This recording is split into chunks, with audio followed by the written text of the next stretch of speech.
Thank you very much for coming to Montreal today and to share your thoughts on social investment with the Canada-Europe Transatlantic Dialogue. We're very pleased to have you at the Université de Montréal to talk about social investment in Europe and perhaps in wider parts of the world. In 2012, you were one of the editors, along with Nathalie Morel and Joachim Palma, of a book called Towards a Social Investment Welfare State, published by Policy Press. This was a book that began as a project within the Swedish presidency of the European Union in 2010 and developed further to become the book itself. I wondered if you could go back to 2010 or the months perhaps in 2009 and talk a bit about why you and your collaborators thought it would be a good idea to do a book on social investment in the welfare state. What was your thinking at the time, and how did it evolve through the development of this book, which has been getting quite a bit of attention among experts of welfare states and changes in European politics? Yeah. So probably if I need to go back in time, I should go back to 2007, and then this very place have been discussing with various colleagues, including you, about this idea that was developed in the early 2000s, that there are new trends and new ideas developed for changing social policy. And various authors have written that we don't need just a reform of the welfare state, we need a new architecture for the welfare state, really a new framework based both on a new analysis of the problems, new orientations, and new policies.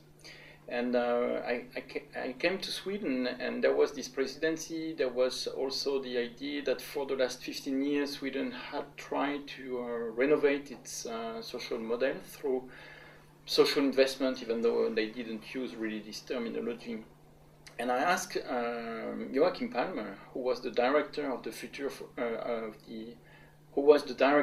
Institute for Future Studies at the time, what future for social investment? These ideas, did they develop, did they unfold, did they change the welfare state? We should just check that, just test whether from an ideational point of view and from an empirical and policy point of view, there has been development that were supposed to be guided by the social investment ideas. So this is really the starting point, to take stock of the reforms and to see whether social investment ideas have been implemented. So it's a rather simple question that we had at the time.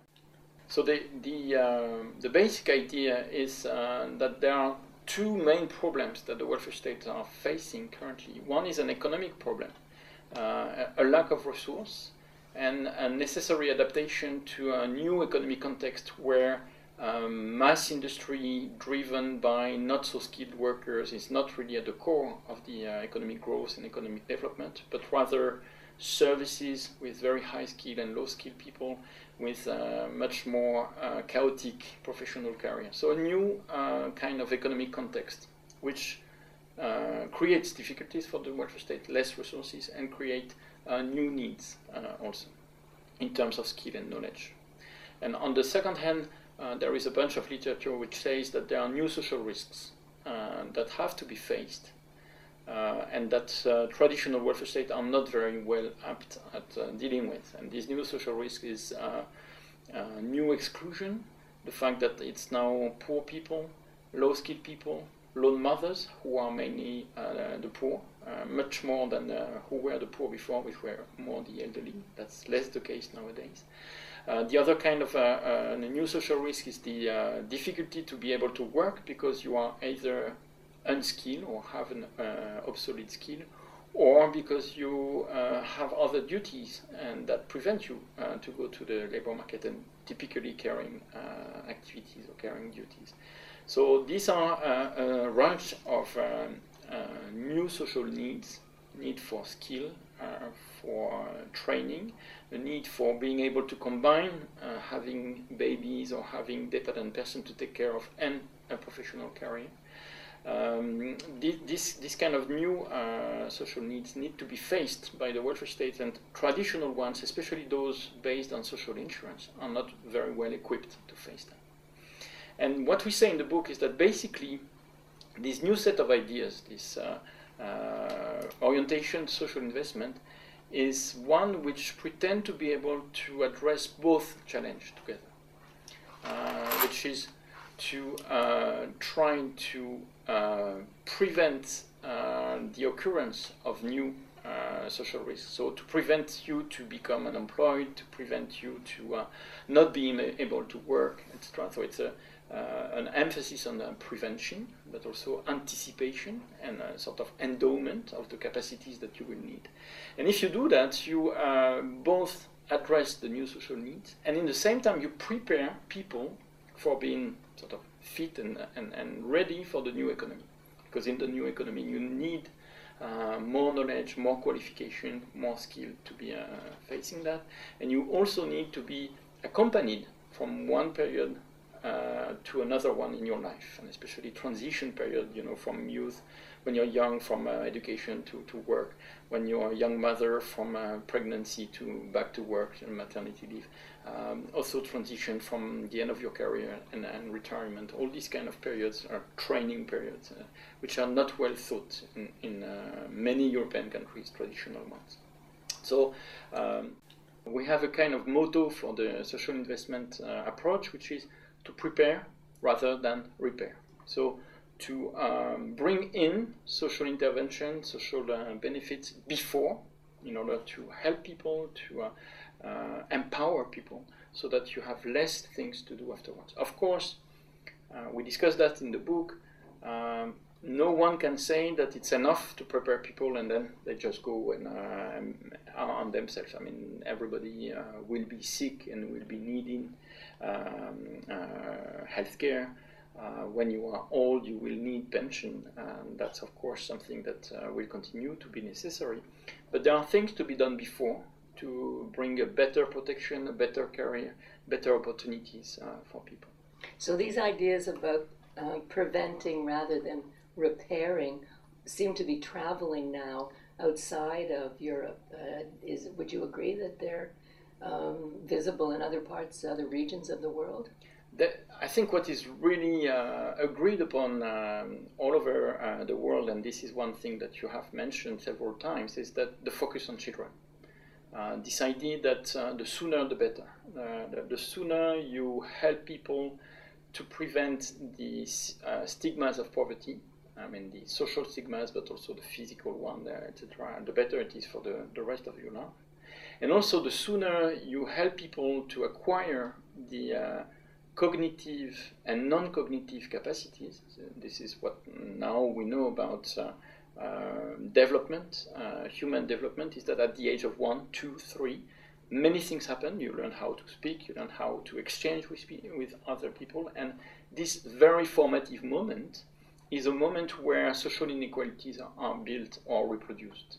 And one way to avoid this reproduction of social inequalities is to provide the same kind of capacitating intervention for all children, so that they can have a good start, to quote one British program, or Short Start it was named. So this focus on the early years in life is really well spread, and we can quote either some social investment program in South Korea, or all these conditional cash transfers who are really focusing on the necessity for parents, for mothers, to bring their children to doctors as early as possible and to school. So this is really spreading everywhere. And the importance of before education, emancipation sort of endowment is spreading around.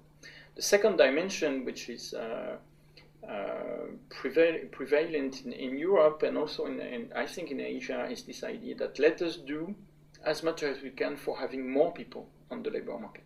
And this is, I believe, an answer to aging. Because aging, the problem we have is we have less and less active people and more pensioners, and this is a trend that will continue. And of course, the idea is to have as many of those of the active age to be on the labor market. And this means more training, continuing careers, and also allowing women to combine in a better way their family and their work life. And when I say women, it's of course also having men doing more caring work, so that it's more balanced and women can enter more the labor market.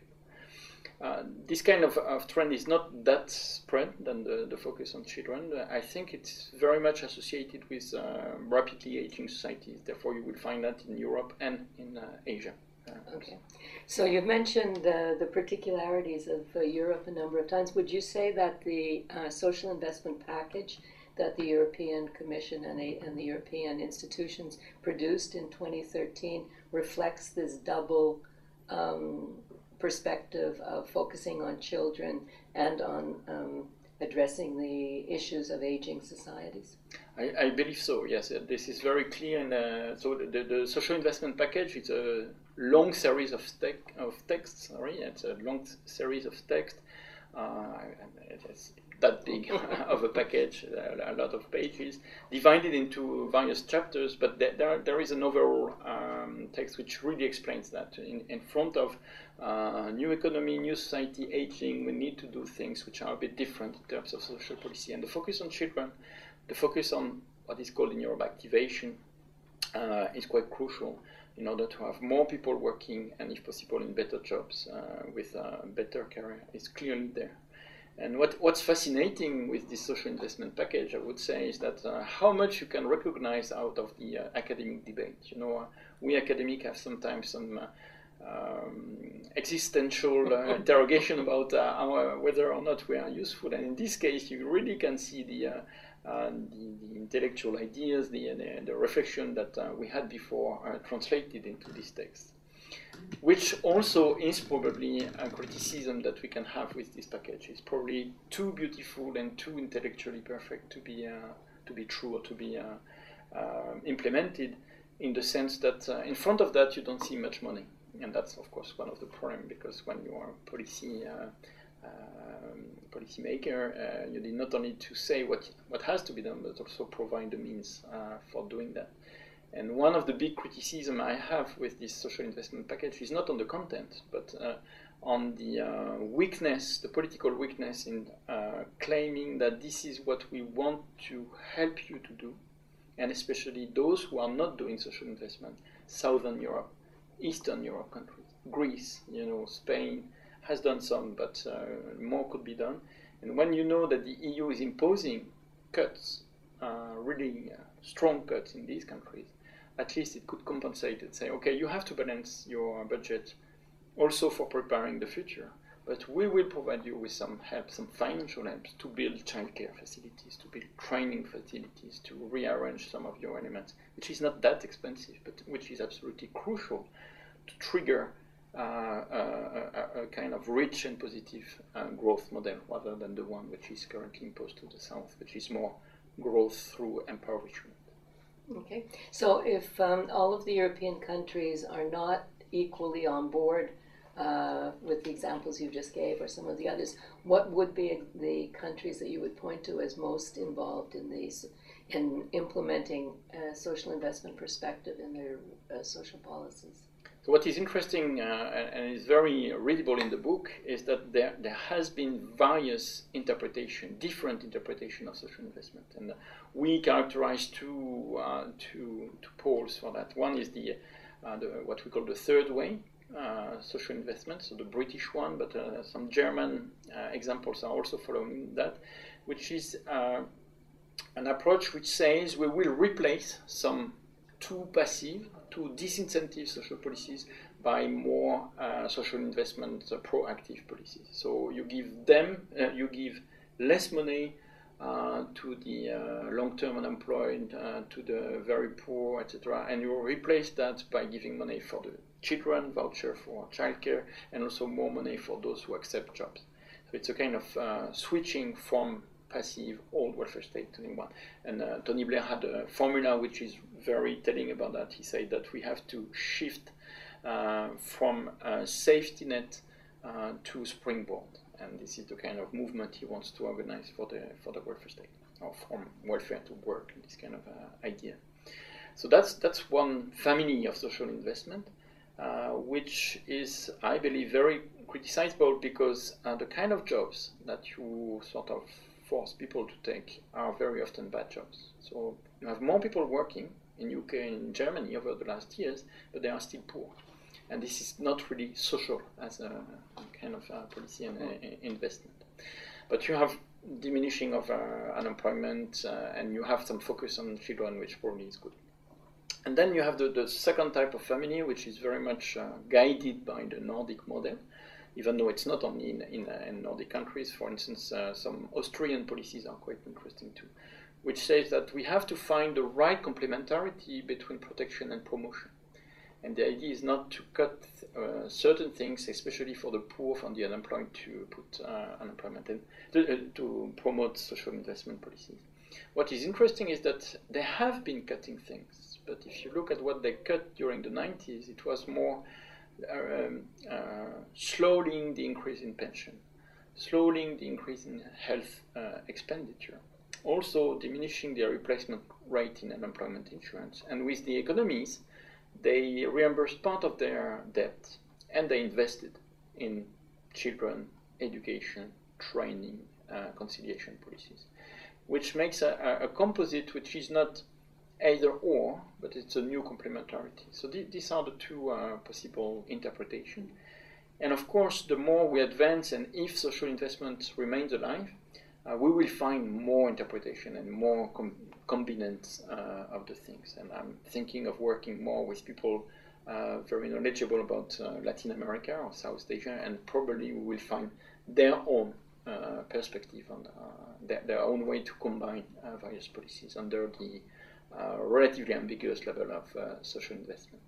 Okay, so basically what you're saying is that if the after 1945 the focus was on social protection in many of these countries, we're now perhaps moving into an era where we will replace social protection by social investment in order to do the kind of prevention rather than repairing that we saw in previous models of the welfare state.